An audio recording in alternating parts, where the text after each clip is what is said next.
it's me again. Another long, boring tape for you.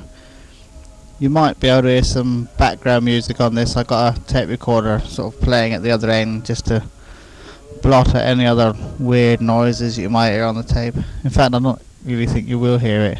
Anyway, I'll get the slides out and try and tell you what's on some of them. Okay. Well, number one was taken at Stanley Airport when they were trying to get all the baggage loaded onto the little Islander. That's one of the newest planes they've got out here now. They've got 2 Islanders, I think, and 2 Beavers, but they're going to phase the Beavers out shortly and be all Islanders, I think, which is a bit silly really with all these islands. There's plenty of water around. You'd think they'd buy new seaplanes, but never mind. Anyway, that's the Islander. Number 2 is one for Stephen. Not very well though, it's not very clear. It's some of the controls of the Islander. I won't go on about that, you probably can't see them anyway. They're not very good on this little tiny projector. You might be able to see it on the bigger one better at home. Number 3 is where we've just taken off. You can just see the control tower and the very end of the runway of Stanley Airport. And all the life around it and all the greenery and all the trees. You see how pleasant it is here. Number 4, it's a bit dark. It's just down from the airport off the side of the main airport road. It's an old wreck called the Lady Elizabeth. It's fairly well preserved. It's steel sided, wooden bottom with about 3 square rigged masts, but all the square rigging's gone, just the main masts are left now. Number 5 is Stanley from the air, and what you see there is Stanley, the whole of it. That is it. The big piece of water between the houses and the ridge is sort of Stanley Harbour. There's a very narrow entrance to that, and the water nearest to you at the bottom of the slide is a bit called the Murrow. It's a river that runs down and sort of gets bigger and bigger and finally runs into the sea there. Number 6 is just aerial photograph of part of the Falklands, just bits of scenery. You can see there's a little tiny sort of mountain up in the top right hand corner, but there's not really a lot. It's all just barren, flat, boring land. Number 7's very similar. The water's not all that deep actually around these islands. There's a little tiny speckle of houses. You'd probably be able to pick them out there just by that little inlet. That's probably one little settlement. I don't know which settlement it is, but that's the sort of places they live in, little clusters like that. Another aerial photograph of the Falklands. You can see the South Atlantic in the distance there, and just little lakes and rivers in between, but not really very interesting. This was all taken in the middle of July, of course.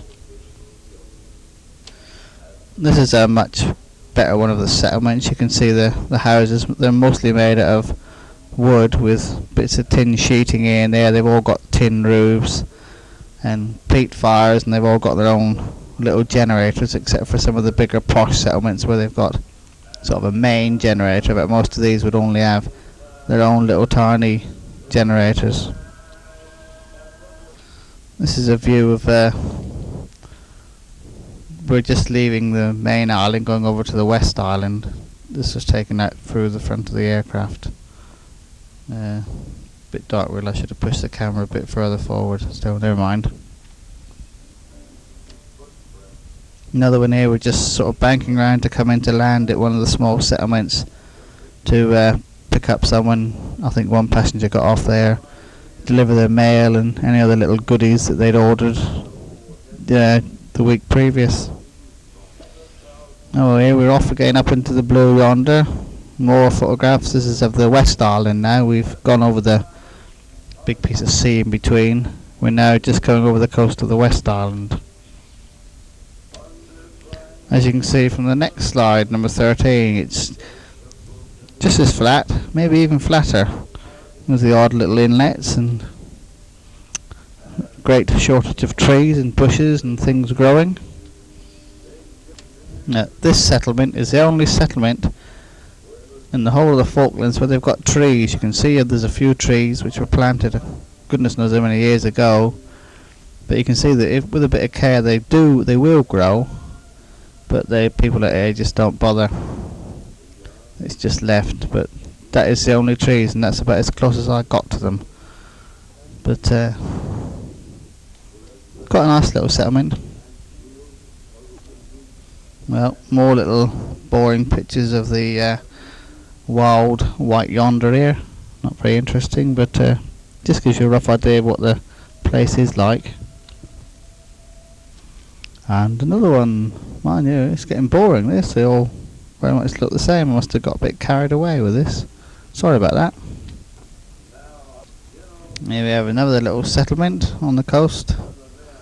You can see a big sort of shearing shed and a little jetty where the old local monsooning little coastal ship delivers all their goodies and picks their sheep up and things and brings it all into Stanley.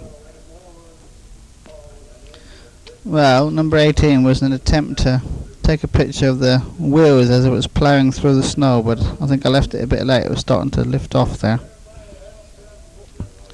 Well, on number 19 you can see some of the higher mountains. Still nothing on them, very few rock. It's all sort of just big heaps really. There's not an awful lot of rock around here. Another one for Stephen. The controls of the Islander. Should have given it a bit more light, but well, nothing you can do about that now. Probably be able to make it out on a big screen. Stephen might even be able to tell you what some of the things are. Number 21, here you are looking down at one of the better landing strips. All they do is they pick out a landing strip, and then when it's snowy they just drive up and down either side of the strip in a Land Rover to mark it in the snow. That's about it, and they have little red things when it's getting near the end, little triangles, and that's it. Right, number 22 is a bit bigger settlement. I'm not really sure which one this is either, but that's one of the bigger ones. Well, now there's a break in the slides because I had by now landed. You can't really take photographs while you're landing because you have to strap in and all this. And the rover ride from the place I landed at Hill Cove out to Main Point, which is where I stayed, is about 12-15 miles, and it's really rough cross-country driving. And in that snow, there was no way you could take photographs. You'd have either smashed the camera, smashed your head, or smashed the window with the rover. You just sort of hung on and kept radio in every so often, telling people where you were. All the rovers out here have got little sort of CB type sets called 2-meter sets, which you really do need out here. Because if you get stuck out there, there's no way anybody's going to find you unless you tell them exactly where you are. So there was a gap there. And then the next day I went out in the rover because we had to find some of his bullocks because we wanted some beef. We'd run out of beef basically, so the slides carry on from there. And after some 3 hours roaming around his sort of farmland, or his just his land, it's not farmland, we finally found them, and this is the first sighting we got of them. Okay. Here they are being driven in. I don't think you can see the dogs. So there's 2 dogs there somewhere. We took 2 dogs with us. I think they must be behind them, driving them towards us. And here they are all back in the corral at the Main Point house, main farmhouse. And the guy in the middle that's just lassoed one is Luch. He's the sort of the shepherd here. And he's just picked out one, the one that they're going to kill and chop up and eat. And he's just lassoed it. It's the big brown one there. There's a lot of black ones. There's a brown one. You can see the rope going towards it. Right, number 26 is Luch has lassoed it quite well. He's wrapped it around the stake in the middle of the corral. And there's another chap now you can see over by the gate called Bones. That's his sort of neighbour that lives about 6 or 7 miles away, which is another cross-country drive of about 30 or 40 minutes. He's come over to help with the killing, and he's going to have half of the cow or the beef when they finally chop it up. And he's just going to lasso him again, because you need at least 2 ropes on him to sort of guide him out round. If you only have one, you've got no control. And there we are, 27. Poor old bullock's well and truly tethered up there. There's no way he's going to get away from that. They just leave him there for a while now to sort of calm down a bit, because he had a hard drive in and they don't want to start dragging it off yet, so they just leave him there for 10 minutes, so calm down a bit. Yeah, number 28. Now the screamers shouldn't be looking at these, because this is where the actual killing is being done. First of all, they shoot him sort of between the eyes, as they do a cross between the eyes and the top of the forehead, and sort of if you go pretty close, so like 3 foot away with a 2-2, it's enough to put her out down. And as soon as she's down, what they do is slit her throat, which is they've just slit his throat. I mean, it's a bullet. They've just done that. Now they have to wait for her to sort of. She won't feel nothing. She's out cold, but still a lot of kick left in a big thing like that. There's old Bones with the knife. Luke's just pulling the head back, and they've sort of cut in a bit deeper. Now she's stopped. No, he's keep calling it she. It's a bullock. Now he's stopped kicking so much. They can get in a bit closer and sort of cut a lot deeper and get most of the blood out. Right, number 30. The old bullock is well and truly dead. Still got his eye open, though, hasn't he? But well and truly dead. Now you can see the big trail of blood wandering off behind it into the sort of soil. Now they just leave him for a while to make sure, and they prod him every so often with a knife to see if there's any reflexes left in it. Because if you start chopping it about and it kicks out, it'll still clear you.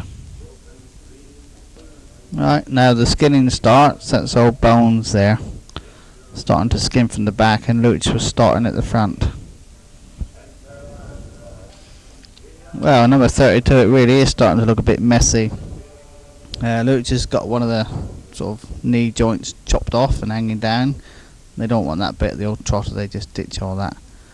And Luch is starting to, no, Bones is starting to slit the old cow's guts open and start at that end.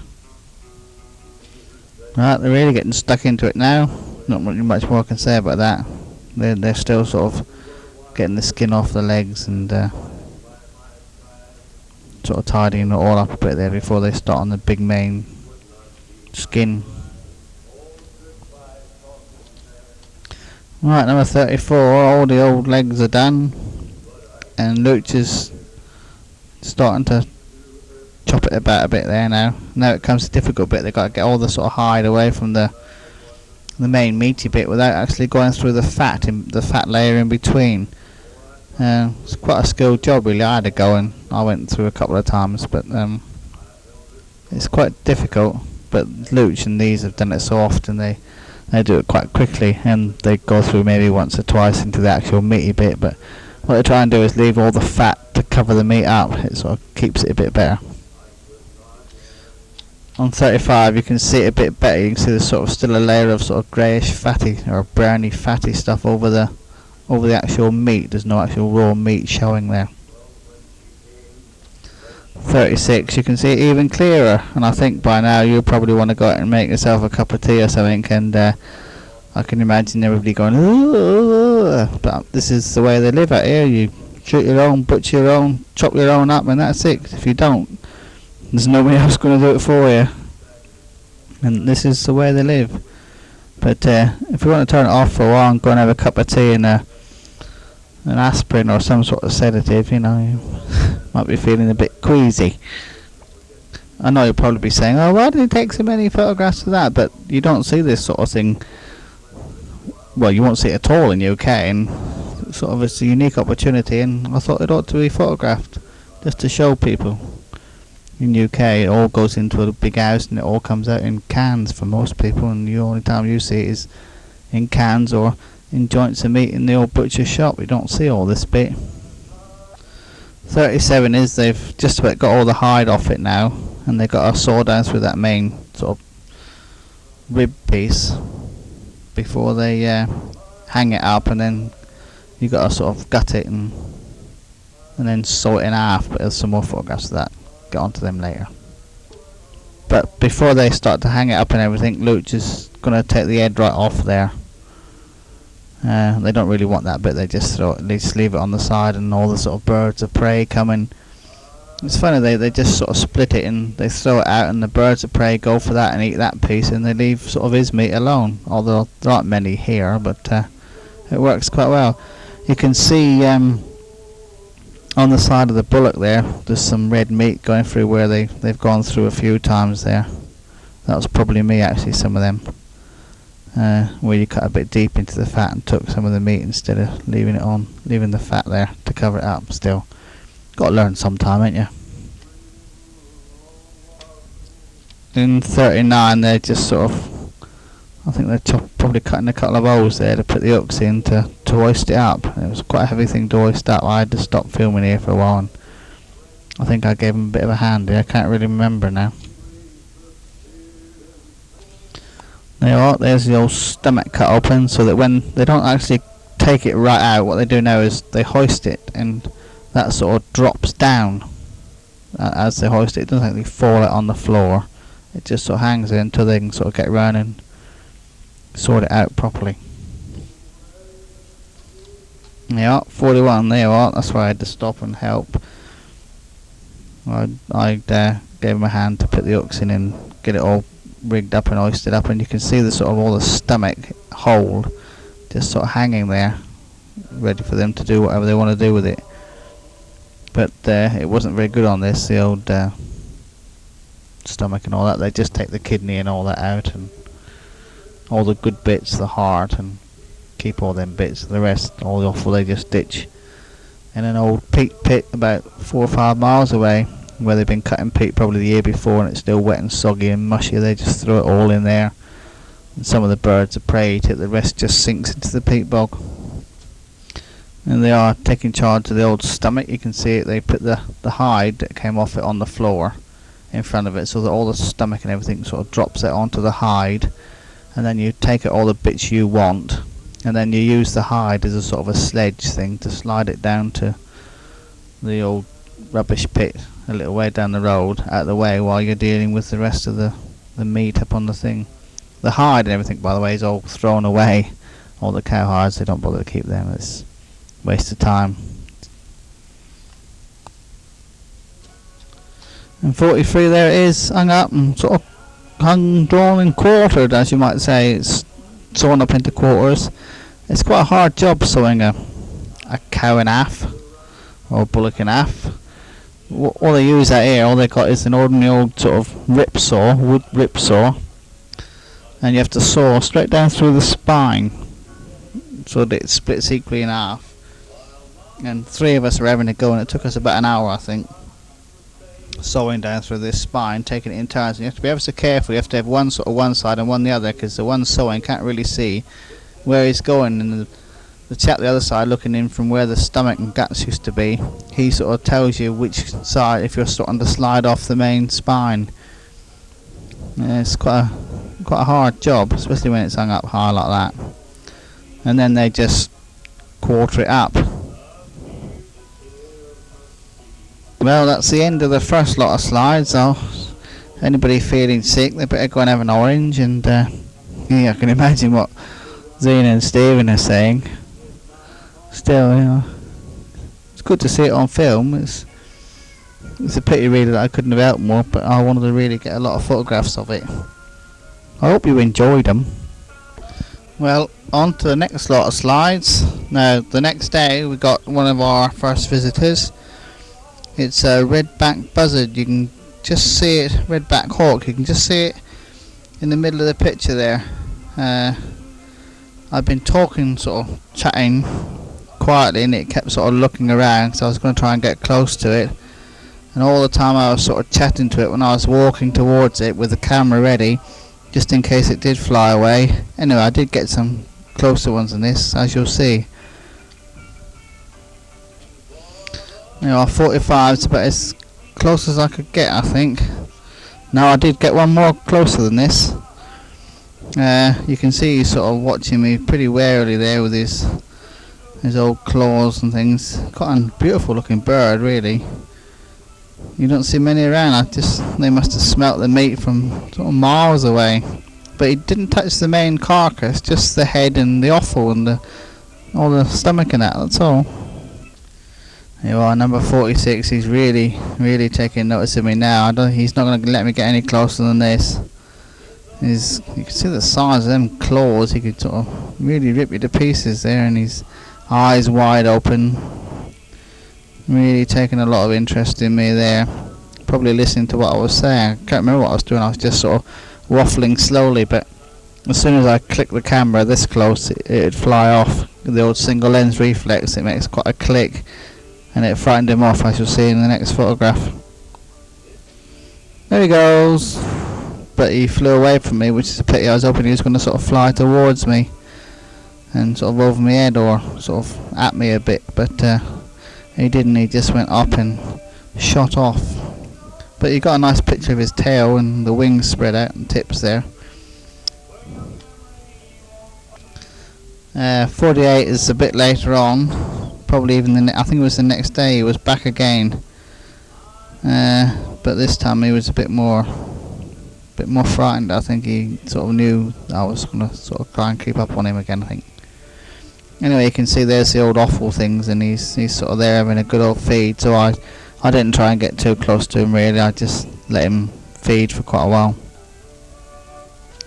Eventually I did move in after I thought he'd had enough for a while and tried to get some photographs, but as soon as I started to go towards him, he was gone.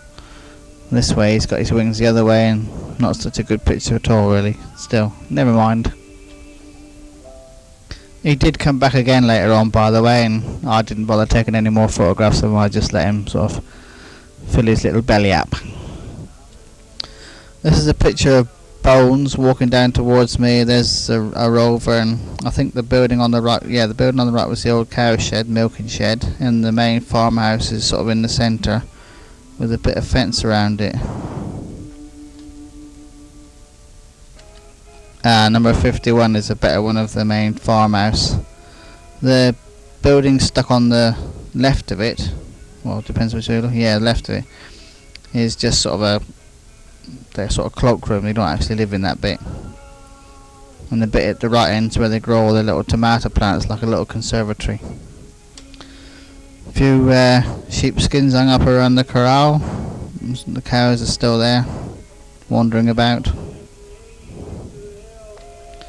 This is the horse that I was riding while I was out there, Arrogant. You can see they're quite long-haired things. Well, you can see some of the dogs as well in the background. The other one, the black one behind Arrogant, is the one Luke shed out. Quite a pity I didn't really get any photographs of the saddles. I don't know if I did, I can't remember.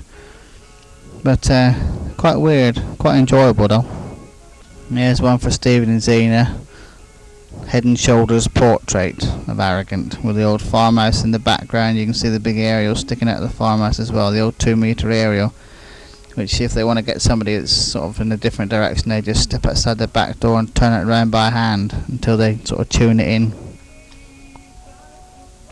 55 is a nice photograph of a little beef joint with Lena, that's the woman, the wife of the Luch I stay with, just sort of chopping it up. I said, oh, better take a photograph of that. That's just a sort of a gash midweek joint of beef, that, for sort of 4 of us. So you can imagine how much you can see what she's putting on the plate, and that wasn't the end. She put more on top of that, which of course was part of the cow that you saw killed earlier on. 56 is a few of the wild geese that I went out and sort of shot. They were getting a bit thick around, so Luke said that he didn't really have a lot of time. Would I go out and shoot some for him? So I went out and got rid of 4, and all the rest just flew off then. I got a few more later on though.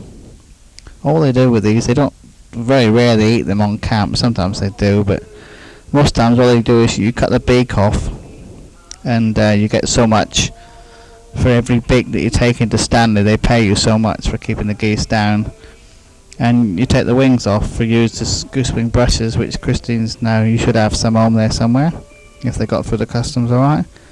And the rest, I just slit the stomach open and throw them in, and the chickens eat them, and they're all gone within about a day. All the bones picked clean. Another picture of the farmhouse with Luch. I think it's Luch here. Can't see very well on this little hand thing.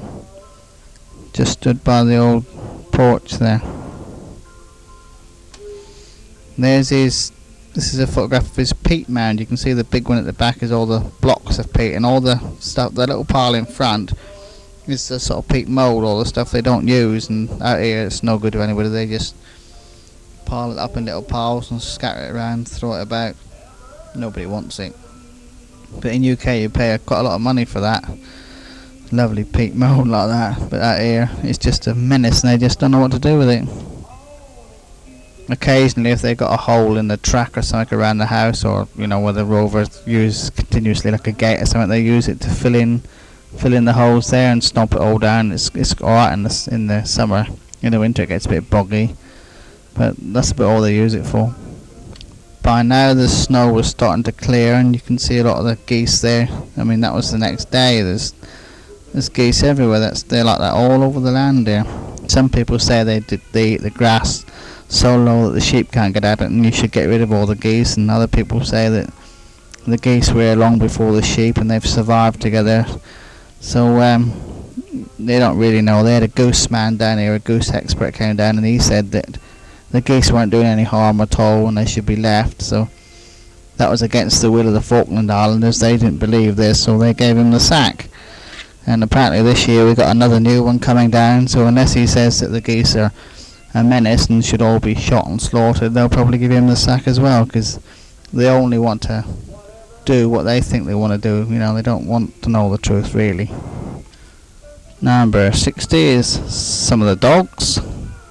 All the dogs are kept in kennels outside, and during the day when they're not being used to work, they have to be locked up because of a disease called hydat. It's a sort of a like you get blisters inside your stomach and it comes out. It's quite hard, but it can kill you, and you get it on the meat sometimes, like big sisses.